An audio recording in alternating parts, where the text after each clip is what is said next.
England, General Dwight D. Eisenhower and his deputy commanders chart the liberation of a lost continent, plan when and where the mighty armies of the United Nations will strike.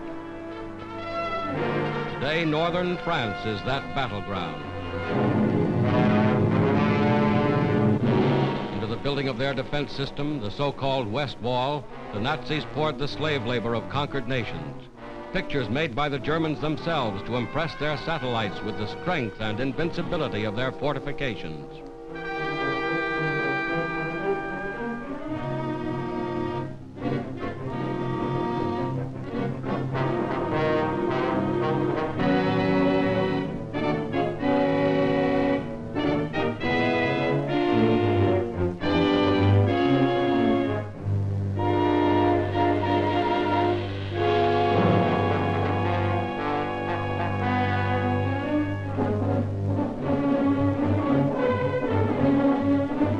Within steel and concrete emplacements, 4 years in the making, the Germans have amassed every known weapon of defense.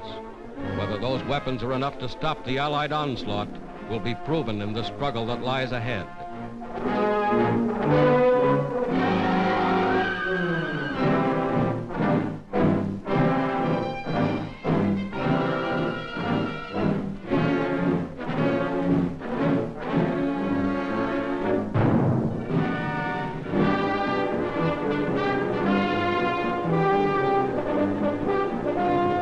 Here is the other side of the channel, Britain, an armed camp bristling with tanks and trucks and guns from the United States and Canada.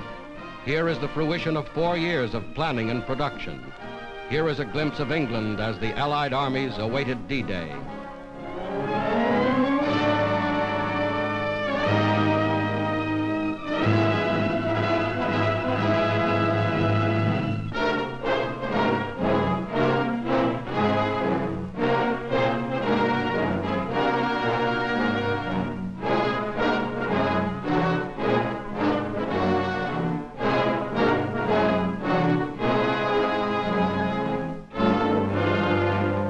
Locomotives built to run on continental railways, freight cars and tank cars to replace rolling stock destroyed by the Germans.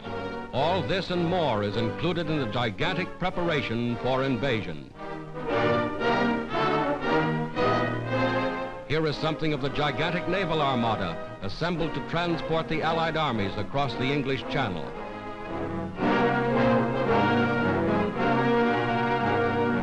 Here is something of the ingenuity of Allied engineers.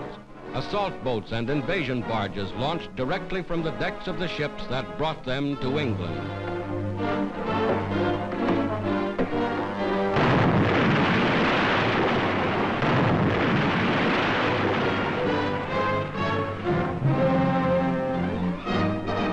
Week after week, the fleet grew in numbers. Steel ships of every description, ships expressly designed and constructed for the mission upon which soon they were to embark.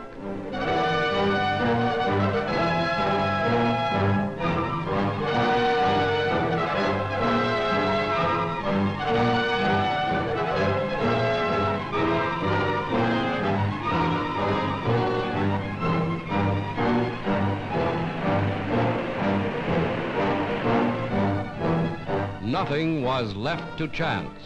Every loading operation was rehearsed and timed in advance. Every soldier knew his station. Every man knew just where he was to fit into the gigantic pattern.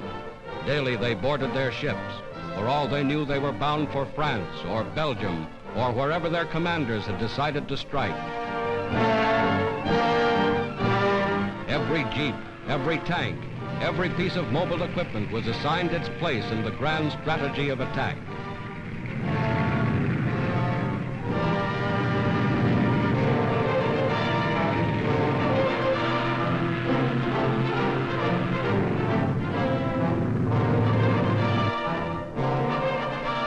Then on the 5th day of June, 1944, just as you see them here, a fleet of more than 4,000 ships put out from England.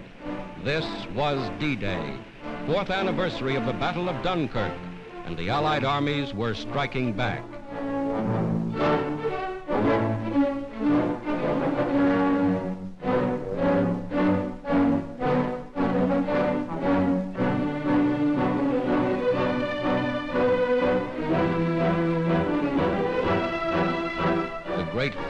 was underway.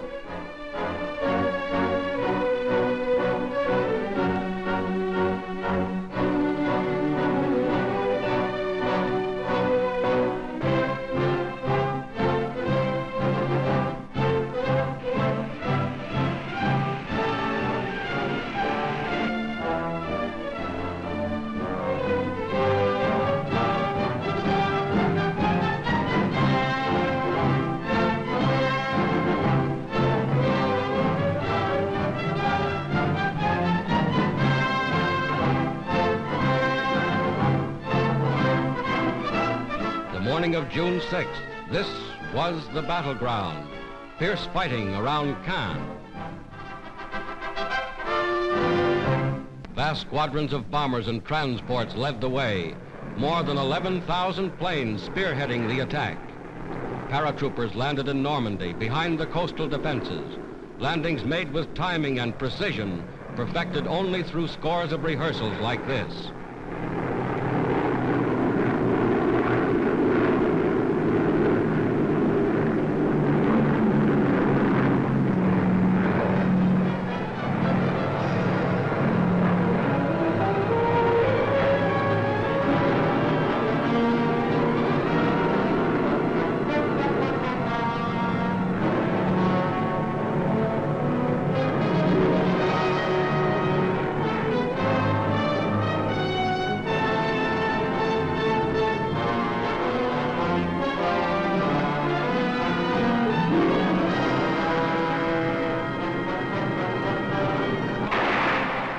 Barges approach shore ready for instant action.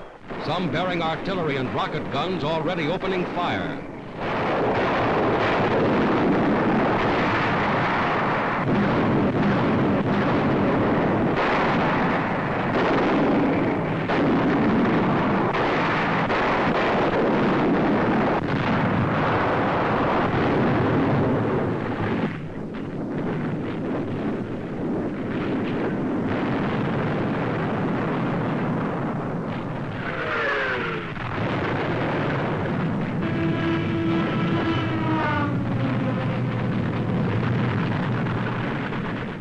Today, just as in these scenes, the armies of the United Nations have made their first landings on the soil of Western Europe. Another of the great decisive battles of world history has been joined.